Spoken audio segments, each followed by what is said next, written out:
Devagarzinho a gente vai se conhecendo, apesar de ser via computador, mas depois, se Deus quiser, nós vamos nos encontrarmos. Vocês estiveram na aula passada? Entrou parece que é a Patrícia que entrou aí? Deixa eu ver se... Isso. Boa noite. Você teve na aula passada? Sim, Teve, né? Eu vou continuar, tá, Patrícia? Que a gente não tá. terminou. E a Vandérica não teve não, né, Vandérica? Não tive, não. Eu fiquei na fábrica até tarde, que foi Entendi, fechamento de mês e início de mês, né? entendi. Eu fiquei até tarde, não deu, não. Beleza. Então vamos continuar. Ainda vai ser um pouco teórico, né? E a gente estava falando, então, só para você se situar, a gente estava falando de conceito de qualidade, que é muito difícil conceituar, então eu prefiro conceituar qualidade na visão de quem produz, e na visão de quem produz é estar dentro das normas, dentro das especificações, entendeu? Então, isso já é o conceito de qualidade. Na aula passada eu falei muito, e a Patrícia está aí para testemunhar, né? Falei muito como é que vai ser o curso e tal, né? Perdemos entre aspas, né? Porque foi uma aula, né? Para a gente se conhecer. Aí falei das metodologias que eu uso, que eu nunca tenho problema com aluno, né? Mas é a primeira vez que eu dou aula para uma turma nova, remota, primeira turma, né? Porque primeiro contato com vocês. Então, primeira vez que eu dou aula, porque eu estou dando aula para a turma de administração, mas é a mesma turma do semestre passado que eu peguei eles na turma, na aula presencial. Agora é a primeira vez. Então, assim, alguma coisa muda, né? Então, nós começamos a falar sobre qualidade total, né? Como que ela surgiu. Aqui no Brasil, basicamente, ela entrou entre a década de 80, mas com mais força na década de 90. Foi quando o Brasil ele abriu as portas ao mercado externo, e aí nós percebemos como que nós estávamos atrasados. A gente vivia numa ilha totalmente fechado.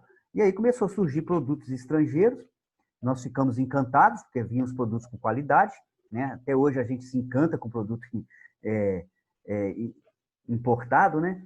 Então, nós vimos como que as nossas indústrias estavam atrasadas, eles talvez não tinham essa percepção. E aí a gente teve que correr atrás da diferença. Então, os anos 90 foi um ano de muito impacto para as empresas que tiveram que renovar a parque fabril, trabalhar com gestão da qualidade. Eu peguei, na época eu estava também novo, né, recém-formado, igual vocês aí, na época que você está numa idade que você produz muito, né? E que a gente estava fazendo 5S, limpeza, foi implementada toda essa teoria de qualidade que veio do Japão. Depois, lógico, que hoje a gestão da qualidade foi adaptada ao estilo brasileiro. Mas naquela época não, vinha aquela cultura japonesa mesmo, uma coisa muito estranha, porque era um choque, né? E aí a década de 90, então, foi muito rica nesse sentido. E o que aconteceu? Já no Japão, a qualidade surgiu logo depois da Segunda Guerra Mundial. O Japão foi destruído praticamente e eles tiveram que reconstruir um país do zero. E para isso, os Estados Unidos mandou muito engenheiro para lá para ensinar. O Japão já tinha uma cultura totalmente disciplinada, eles captaram muito bem essa cultura de melhoramento contínuo, de treinamento, de fazer as coisas com qualidade. E a qualidade, basicamente, no Japão, ela é muito forte. E o Japão se destacou, saiu de uma economia arrasada para a segunda economia mundial, né? Hoje perdeu um pouquinho o posto, mas, de qualquer maneira, foi um grande feito, né? Aí teve o Deming, que foi um dos pioneiros, né? Ele criou aí uma espécie de princípios da qualidade. Melhoria constante, né? Melhorar constantemente produtos e serviços, investir em pesquisa e inovação. A melhoria constante, o japonês ele chama de Kaizen, né? Eles têm o seguinte princípio que vocês podem adotar na vida de vocês. Hoje você é melhor do que ontem e amanhã você vai ser melhor do que hoje. Então, o japonês adota isso e eu acredito que a gente pode adotar também. Então, amanhã você vai estar melhor do que hoje e hoje você está melhor do que ontem. Com certeza vai estar mesmo. Às vezes a gente não percebe, mas cada dia da nossa história, cada página da nossa vida, né, que Deus vai dando na nossa vida, a gente vai fazendo o nosso livro. Cada vez que você escreve uma página, você vai saber que você adquiriu mais conhecimento. Com certeza, ainda mais vocês que estão no trabalho, como a Vandérica falou, todos vocês trabalham no estudo, então hoje você acumulou mais conhecimento do que ontem, né? Vocês tiveram uma aula agora mesmo. Então a gente vai, e todos nós, tá, gente? Não é só o fato da gente estar numa instituição de ensino, a vida vai ensinando. Um dia a gente tem problema, um dia dá vontade de jogar tudo pro alto, aí no outro dia a gente abraça de novo e vamos trabalhar de novo. Então, esse estudo é o que nos vai nos aperfeiçoando. Então, é uma melhoria contínua que a gente faz, mesmo se a gente não quisesse. Entendeu? Se a gente não quer, Deus faz para a gente. A gente tem que estar sempre melhorando. Um segundo ponto, não aceitar mão de obra desqualificada, material defeituoso e mau serviço. Nós não podemos ser condescendentes com isso. Gente, vocês estão formando para engenheiros. Se Deus quiser, em breve, aí é liderando um grupo de pessoas. Se você tentou, treinou a pessoa, deu oportunidade, treinou, pagou o salário e a pessoa não teve jeito, nós temos que deixar o nosso sentimento de lado. Aí a gente tem que ter uma atitude mais fria e demitir, tá? Não é uma coisa agradável, a gente sabe que não é, mas tem hora que a gente tem que ser profissional, porque ou vai ser ele ou vai ser você, entendeu? Porque o nosso resultado é em cima do trabalho dos outros. A gente que lidera, o nosso resultado é em cima do trabalho dos outros. É igual o técnico de futebol. Se o atacante não faz gol lá, quem é demitido é o técnico. Pode observar isso. O futebol é um grande exemplo. Entendeu? Então, é a mesma coisa. A gente trabalha em relação... não depende só da nossa competência, a gente depende da competência dos outros. Entendeu? Então, mão de obra desqualificada a gente não pode aceitar. Não confiar em inspeção em massa. Aquilo que eu expliquei na aula passada, para quem não teve... Ô, Pablo, eu não te cumprimentei. Boa noite, tá? Me desculpa. Bem, Alexandre, boa noite. Tudo bem, né? Patrícia, eu andei com ela aí. Igual, por exemplo, eu trabalhei há muito tempo numa indústria têxtil. Aí tinha um setor que chamava setor de qualidade mesmo. Mas eu tinha outro nomezinho lá, mas era para qualidade. Depois que a peça ia pronta, que ia para esse setor. Era assim mesmo, no início da década de 90. E aí, depois que estava com defeito, o máximo que ia fazer, a única vantagem é que não ia para o cliente com defeito. Mas, em compensação, o prejuízo já tinha acontecido, entendeu? Porque ele deixava para fazer a inspeção depois. Hoje não, a inspeção é feita no momento.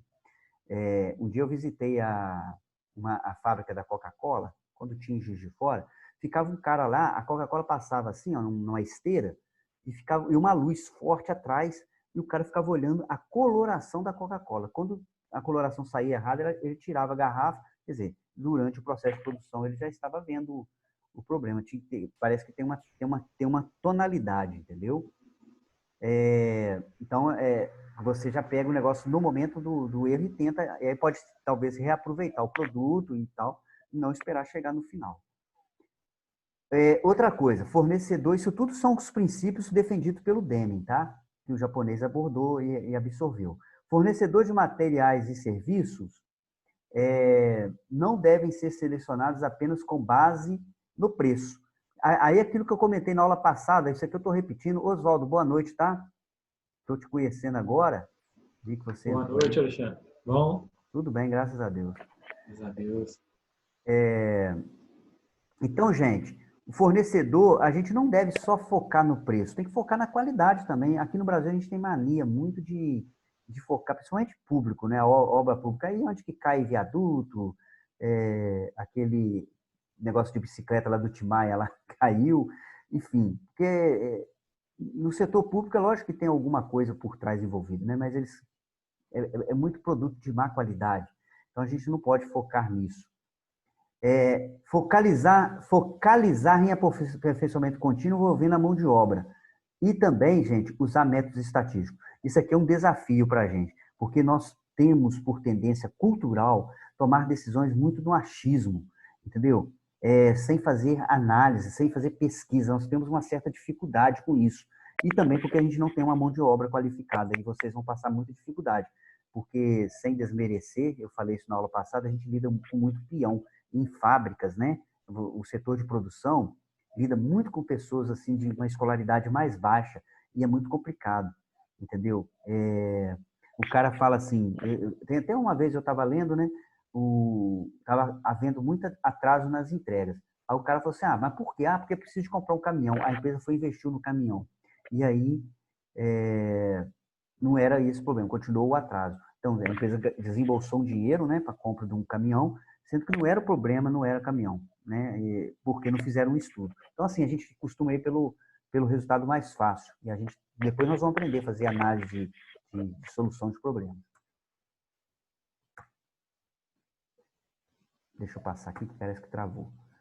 Outra coisa, treinamento no local de trabalho, o DEME propôs isso nos seus princípios, né? Que a gente tem que estar sempre estudando, não tem como parar. Depois de formado, vocês devem sempre estar acompanhando, se possível fazer aí, participar de um congresso, né? Compras de livros, de vez em quando, montando sobre biblioteca, isso é muito legal, tá, gente? Conselho que eu dou para vocês, nunca parar de estudar. Uma vez eu tenho um amigo que ele tinha mesmo, porque ele já não tem mais. Não é porque eu estou falando no passado, não. Ele tinha uma fábrica de embalagem, fazia caixa de papelão. Até em Santana de Cataguases, até foi professor de vocês, ou vai ser. E ele comentou uma vez comigo que eles tinham umas máquinas, ele ficou todo alegre na época, ele me contando que ele comprou uma máquina que ia produzir mais quantidade e tal.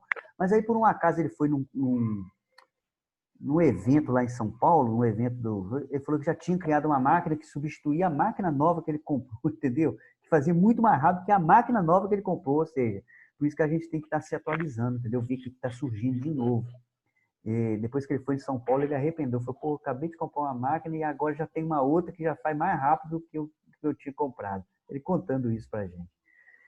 Métodos modernos de supervisão, participação ativa do supervisor no trabalho. Hoje em dia, pessoal, a liderança tem que ser... A gente sabe que a maneira de você liderar hoje vem mudando, a geração vem mudando.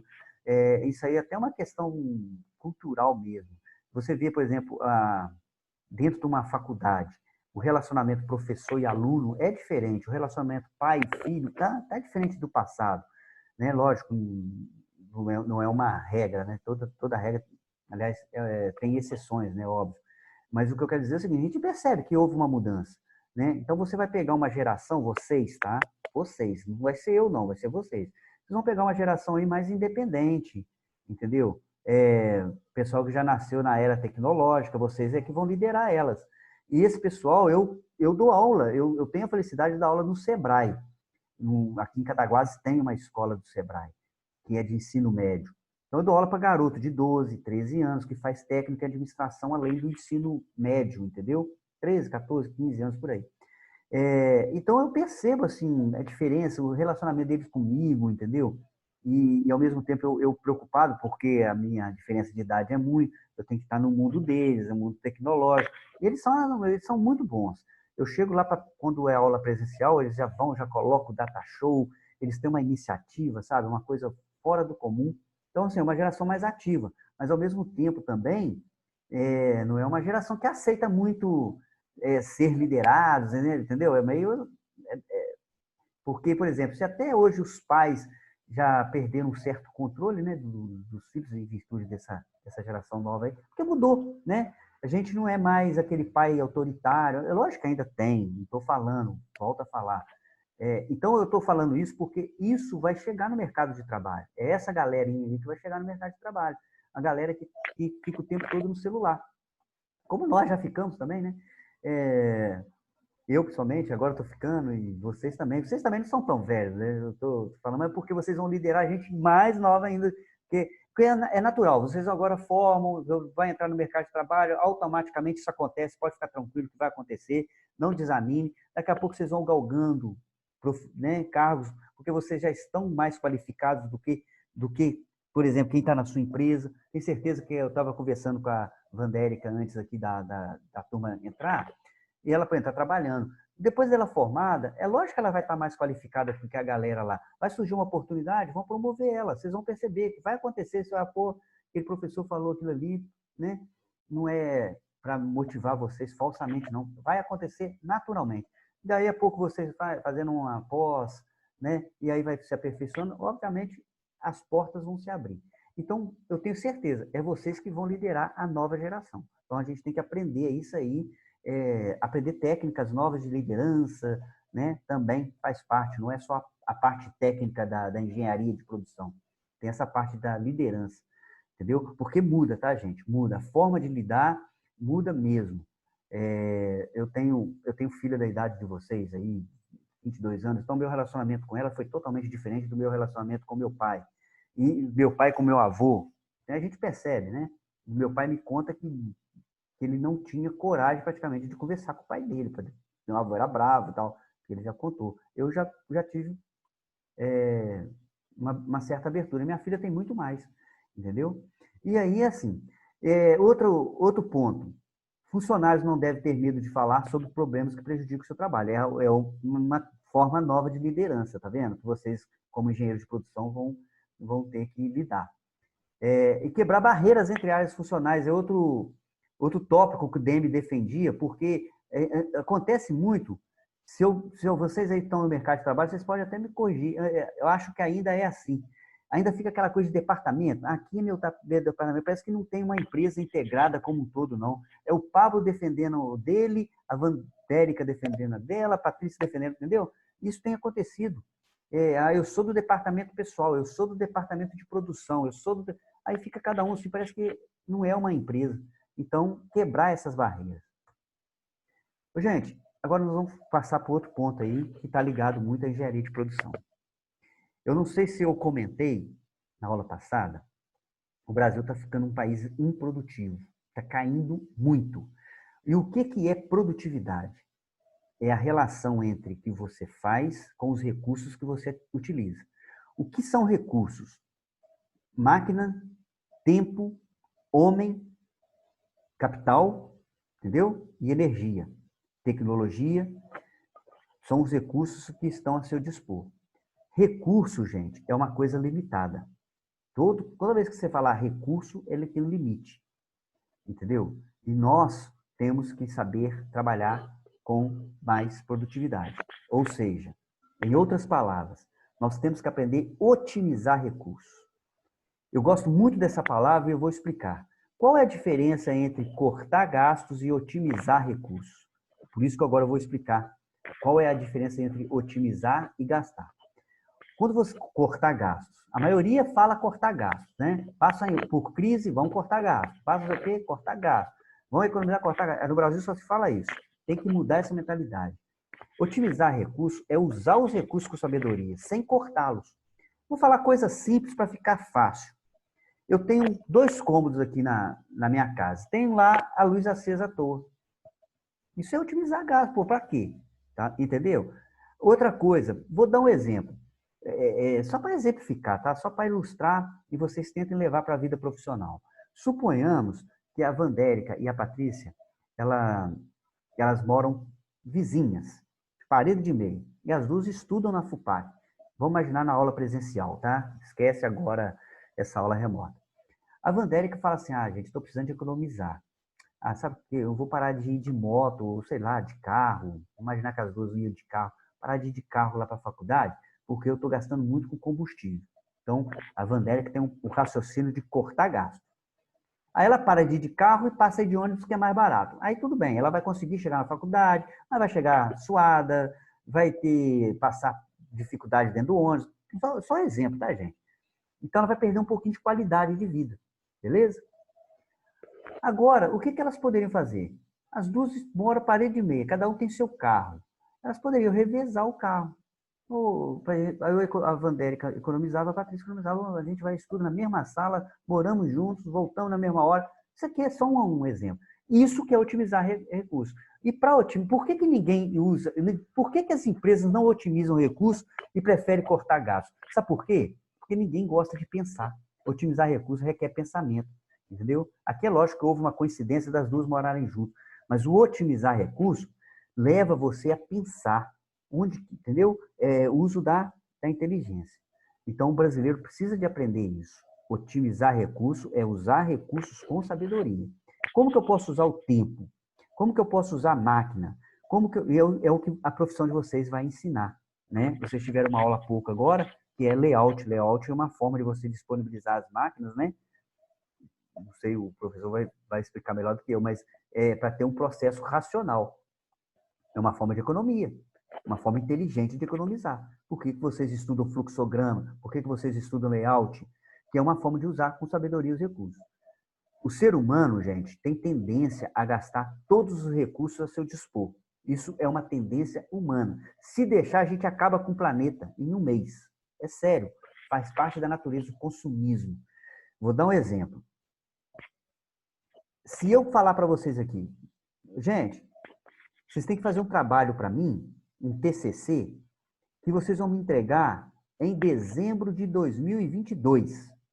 Eu dei um prazo de dezembro de 2022, que é o que vai acontecer mesmo que vocês vão ter que fazer, né? Então, estou só dando exemplo. Aí, vocês esquecem, você não vai pegar nisso. Vocês devem pegar nisso em outubro de 2022. Ou seja, já gastaram um recurso chamado tempo. Não é assim, isso aqui é só para exemplificar. É ou não é, Patrícia? Você só vai pegar em outubro de 2022. Eu duvido que você vai pegar isso agora, fazer um pouquinho agora, fazer um pouquinho depois, aproveitar o tempo. Porque nós temos tendência a gastar o tempo. Entendeu? É natural. A gente tem essa tendência. Então, se eu te der um prazo muito grande, esquece, você vai gastar esse tempo.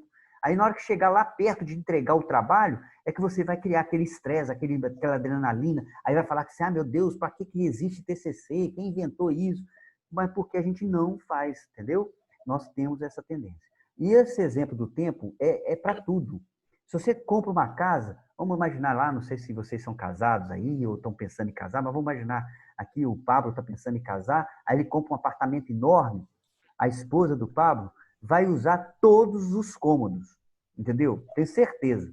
Ela não vai, mesmo se tiver botar uma mesinha lá no meio do cômodo, lá, não, isso aqui se a minha mãe vier aqui, vai, assim, vizinho, não é? A gente tem essa tendência de gastar todos os recursos. Aí o Pablo vai ter que botar uma luz naquele cômodo, quase não vai usar. Estou pensando assim do Pablo comprar uma mansão, entendeu? Vai comprar as coisas e vai utilizar, porque a gente tem mania de consumir todos os recursos, né? E assim a gente acaba tornando, né? E em empresa acontece a mesma coisa. Tem a vaidade, né? A Vandérica que chega lá, passou a ser a diretora da empresa. Aí ela vai, eu quero uma mesa grande, uma cadeira, entendeu? São vaidades. Um restaurante, entendeu? E tudo isso são gastos, né?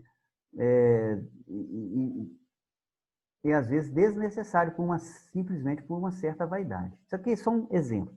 Então, nós precisamos de trabalhar a produtividade da empresa.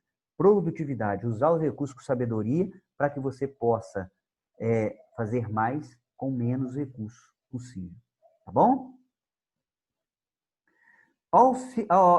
Quando você conseguir isso, e depois a gente vai estudar muito na prática, né, algumas coisas, quando você conseguir isso, você automaticamente torna-se a empresa competitiva no mercado, porque aí você vai poder vender com preço mais baixo ou com uma margem de lucro maior, entendeu? Você torna isso, gente, é isso que enriquece o país. Por que o nosso país está empobrecendo? Porque a gente não tem produtividade e automaticamente não tem competitividade. Por três coisas. Nós temos mão de obra desqualificada, a nossa educação não é uma educação de qualidade. Quando eu falo educação, pelo amor de Deus, gente, eu não estou falando da nossa instituição, não. A qualidade que eu falo de educação política, tá? No Brasil todo. Por que isso? Poucas pesquisas, poucas faculdades investem em pesquisas, entendeu? E aí isso atrapalha, porque a gente acaba só copiando o que os outros fazem, a gente só reproduz aqui, né? E aí não temos pesquisas, não temos, talvez porque é um país que não investe, não tem a cultura do investimento. Eu não gosto de falar que é um país pobre, não, porque eu não acredito que o Brasil seja um país pobre, não. Eu acho que é uma questão cultural mesmo, não sei explicar, entendeu? Se a gente for falar disso, a gente vai discutir aqui, vai brigar, vai falar de política, e eu não quero entrar nesse seara, não. Mas é uma questão de seriedade mesmo, eu não sei, de cultura, de DNA, enfim, não temos essa cultura de pesquisa. E aí, nós não temos competitividade no mercado externo, porque nós não temos infraestrutura de portuária, de transportes, enfim. Então, é muita coisa que o Brasil precisa de se resolver. Você pode olhar o Brasil sob dois aspectos, um pessimista demais e um otimista demais. O otimista demais vai falar assim, gente, o Brasil é um país de grandes oportunidades. Tem tanta coisa para ser feito, e tem mesmo. Ou também você pode desanimar, porque tem tanta coisa para ser feita, né? Bom, Quando você fala em competitividade e produtividade, você fala em eficiência, eficácia e efetividade. Você tem que trabalhar com esses três conceitos, vocês como engenheiro de produção. Eficiência está ligada ao recurso, tá? Ser eficiente é gastar menos, entendeu? Fazer aquilo, é otimizar o recurso, saber usar o recurso, usar com sabedoria. Eficácia é fazer a coisa certa, tá? E efetividade é o seguinte, ele tem que ter um objetivo. Vou tentar agora um exemplo. Vamos imaginar que a Vandérica é uma consultora, ela é uma palestrante famosa. A Vandérica vai fazer uma palestra, foi contratada para fazer uma palestra aqui na minha cidade, em Cataguases, e a Vandérica vai me cobrar um valor. Para economizar, a Vandérica fica no pior hotel aqui da cidade, aquele cheio de pulga, pulguento. Então, ela foi eficiente. Mas aí, o que aconteceu? Quando a Vandérica acordou, porque ela ficou hospedada no hotel, a palestra ia ser no dia seguinte, ela acordou cansada, porque ela dormiu mal, entendeu? Super estressada. Aí foi lá e fez uma palestra que falei assim, nossa, foi horrível. A gente não vai falar isso para ela por educação, mas foi horrível. Ela foi eficiente. Aliás, foi pão dura, né? Porque não é esse tipo de eficiência que eu acabei de falar. Eu falei de utilizar os recursos com sabedoria, mas tem gente que não usa, tem gente que corta gasto. Então, a Vandérica, né, que é uma palestrante, ela foi eficiente, mas não foi eficaz. O objetivo dela seria uma boa palestra. Ela vive disso. Entendeu? Então, agora, a Patrícia, que também é uma palestrante conhecida, ela já veio a Cataguases, ficou no melhor hotel, entendeu? Mas o hotel que ela ficou tinha, até para abrir chuveiro, era de ouro, entendeu? Gastou pra caramba, comeu do bom e do melhor, ficou super feliz, chegou lá, deu uma palestra maravilhosa, todo mundo aplaudiu, todo mundo gostou. Quando ela recebeu o dinheiro da palestra, não deu mal, deu para pagar o hotel, porque ela ficou num hotel muito chique, com torneira de ouro.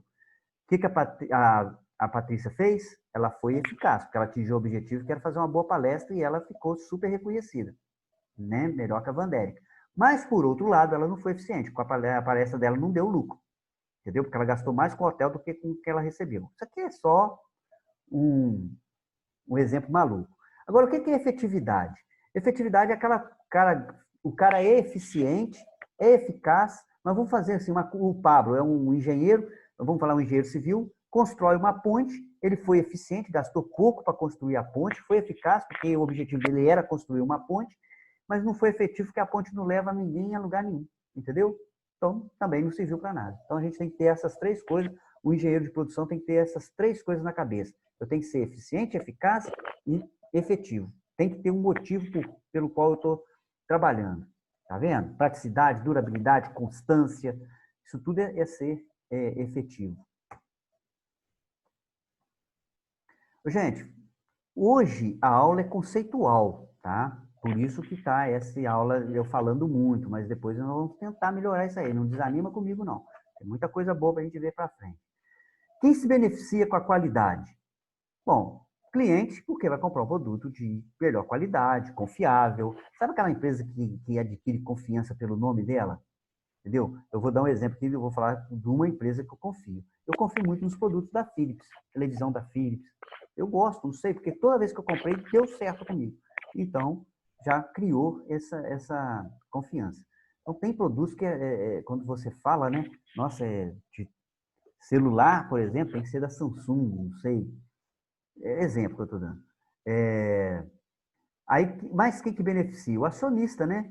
Porque o acionista, se a empresa tiver uma boa qualidade, ela vender bem, vai ter uma margem de lucro legal, ela vai ser competitiva, ele vai receber o dinheiro dele.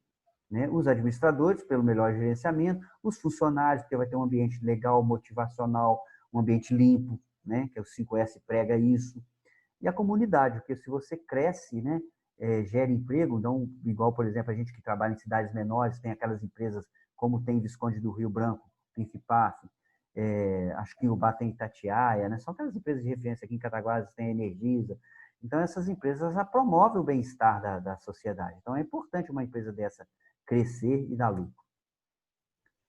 Bom, as dimensões da qualidade, tá vendo? confiabilidade, conformidade, durabilidade, atendimento, estética, qualidade percebida, desempenho e acessórios.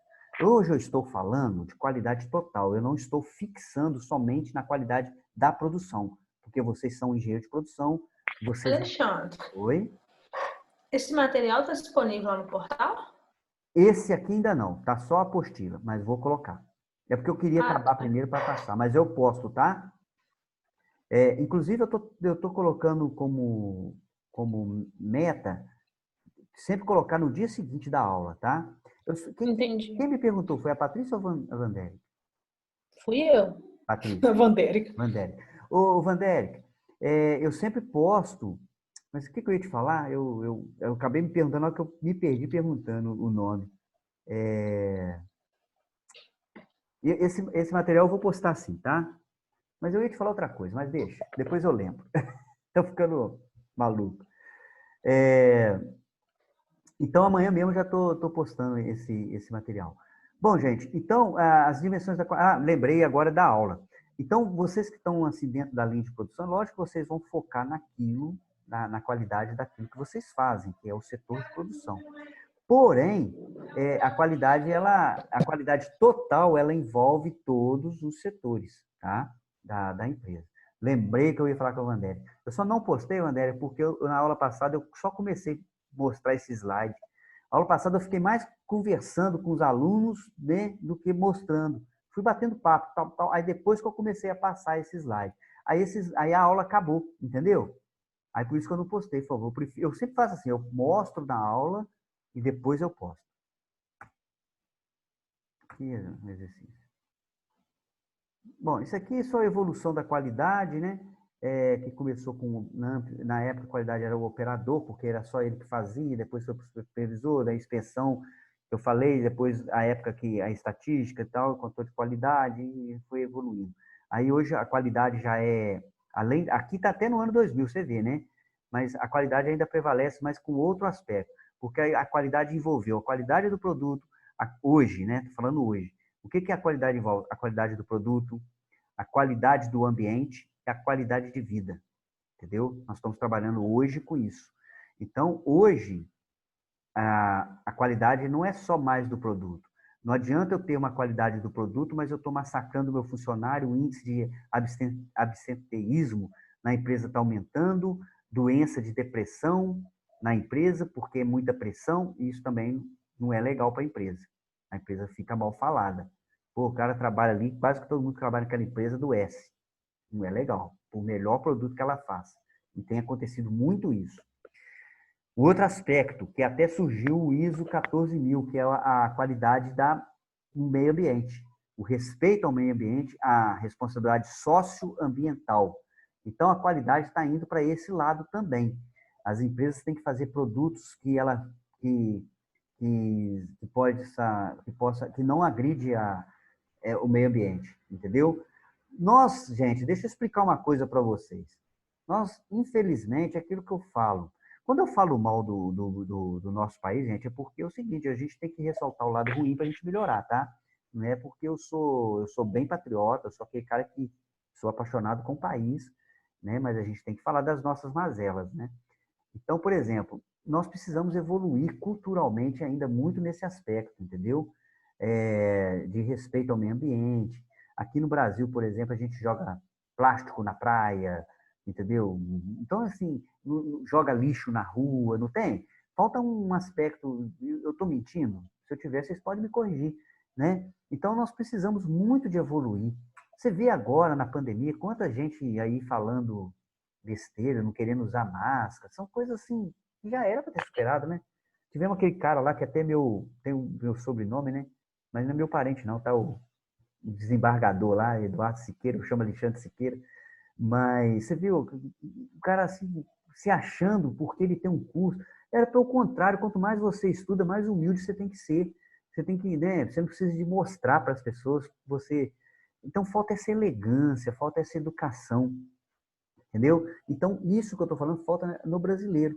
Uma pessoa igual vocês, que hoje daqui a pouco estão aí bacharéis, curso superior, vocês têm que ser mais cobrados do que quem não tem estudo, entendeu? Eu fico mais decepcionado, eu ficaria mais decepcionado vendo, por exemplo, você jogando lixo na rua do que um cara que só tem o terceiro ano do ensino primário lá, entendeu? Porque vocês tiveram oportunidade de ouvir, entendeu? E você na empresa, deixa eu explicar uma coisa que vai acontecer com vocês. Lembra que eu falei, Gurinha, mesmo, que a qualidade ela tá relacionada à cidadania. E vocês vão lidar com pessoas de nível, dependendo de onde vocês vão trabalhar, mas a grande maioria. Vocês vão trabalhar com pessoas de nível de uma educação mais baixa. E vocês vão ter que trabalhar isso neles. Cara, imagina você falar de qualidade, você falar de limpeza, né, de ordem, de organização, se o cara não tem isso, ele cara mora, e vamos falar em cidade grande, o cara mora numa favela, o cara mal tem banheiro na casa dele. Você está entendendo? Então, são contrastes que nós vivemos por morar num país injusto, né, vamos dizer assim. E é complicado você lidar com isso, mas vocês vão ter que lidar. Não sei como, convencendo, fazendo palestras, entendeu? Dando treinamento, cursos, que seja treinamento mesmo de matemática básica, o cara aprender a somar, depois do expediente, aí se a sua empresa puder fazer isso, né? Poucas empresas vão querer investir nisso, mas precisávamos, entendeu? Nós precisávamos disso. Nós precisávamos de avançar nisso aí. Mas aí é uma questão mais política do que empresarial agora. Gestão da qualidade é um sistema gerencial na qual todas as pessoas, todos os setores e todos os níveis hierárquicos de uma organização cooperam para promover e engajar vigorosamente as atividades do controle da qualidade de toda empresa. Vai dar o tempo aqui, vai acabar, a gente retorna, mas só para ver se eu consigo falar isso em um minuto.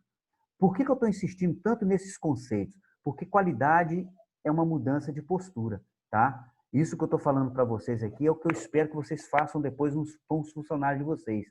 Qualidade é uma mudança de postura. Se você não acreditar no que eu estou falando, se você não acreditar na qualidade, não vai adiantar nada essa aula que eu dei. Você precisa acreditar, é preciso ter fé, é preciso acreditar que é possível mudar comportamento, mudar postura, porque é uma mudança de postura, é uma mudança de atitude. Trabalhar com qualidade, ela é mais de atitude do que uma coisa técnica, ela é mais subjetiva do que uma coisa técnica. É você, por exemplo, ser educado, atender bem, respeitar, vocês como líder, respeitar seu funcionário,